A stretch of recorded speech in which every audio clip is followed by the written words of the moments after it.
Next is my favorite storytelling data scientist, or I don't know, ninja, not sure, Bonnie McLean. She's going to talk on mapping narratives, the art of spatial storytelling. Come on up, Bonnie. Thank you.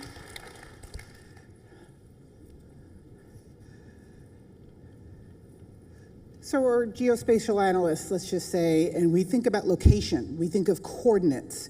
Not me. I think of place. I need a qualitative and, a qualitative aspect of it to tell you stories, like that the Earth now weighs more with our junk than it does with all the living biomass. That's a scary proposition. I also think we need a new data infrastructure for social science, because as you know, metric science is doing great without us. American Voices Project is AI generated. They ask you a question, about where'd you come from, and then they ask you the answers, and then it actually blends with the answers that you give. This is everyone's favorite physicist, or at least mine. This is to remind you that there's 10,000 galaxies and there's 400 billion suns out there, and in 200 years we've kind of depleted a little bit of what those planets built for us. This is back to the measurement project to show you that we measure things, and we need another component. We need perspective to build those stories. And this is the building environment. We've all heard of embodied carbon, how we have to protect it. And it's true. It's a big deal, it's a thing. But carbon is a flow. It's not just a thing. So we look at buildings, but we have to also look at other types of infrastructure to be able to say anything meaningful and to manage the stories we tell.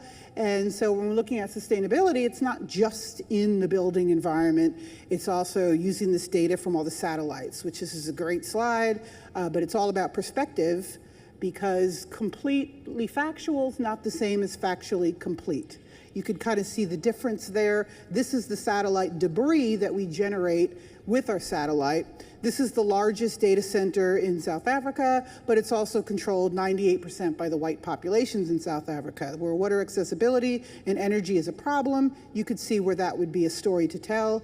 This is Texas City, Texas, looking at where are we getting the power for this? Are we getting it from the power centers? Are we getting it from nuclear power? These are all things that we need to balance against the stories we tell, the planetary boundaries. So this is my framework and my perspective and how I use these 3D tools, like Cesium Story, when I'm looking at mining communities. And that now on the ground, we look at child labor. These are big combinations that you need the 3D environment to bring people on board and to follow your story. We all heard about the glacier. You can go in these communities and use time lapse and show who lived there. What was that place? What was the qualitative thing? And I love Unreal Engine as a framework, but when we're doing work, we want it to be a little realistic, and we go into places like Cesium again, and I have this layered with vector data, and we can go into actually an impoverished community and look at where the solutions are.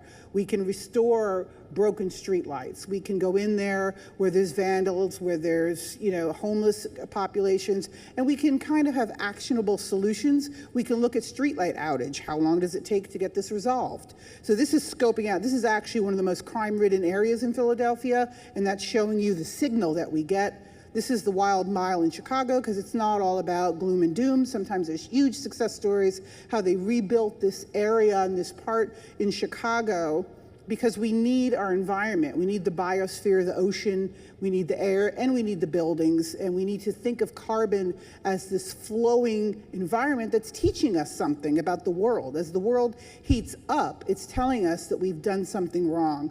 I use Unreal Engine with the Cesium plugin to go into cities, because my area of expertise is infrastructure.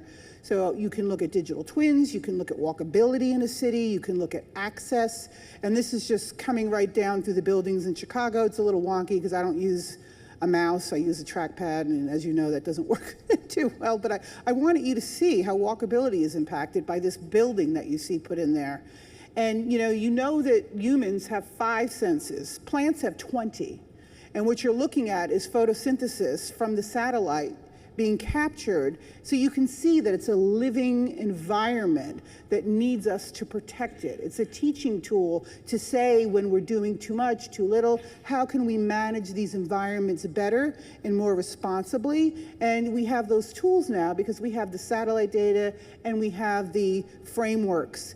And I like this dark matter of AI because in physics, dark matter cannot be seen. We know it's there because we see the bending of light, but we don't know anything else about it. And I want to close with Buckminster Fuller saying, if the solution isn't beautiful, it's wrong. Thank you.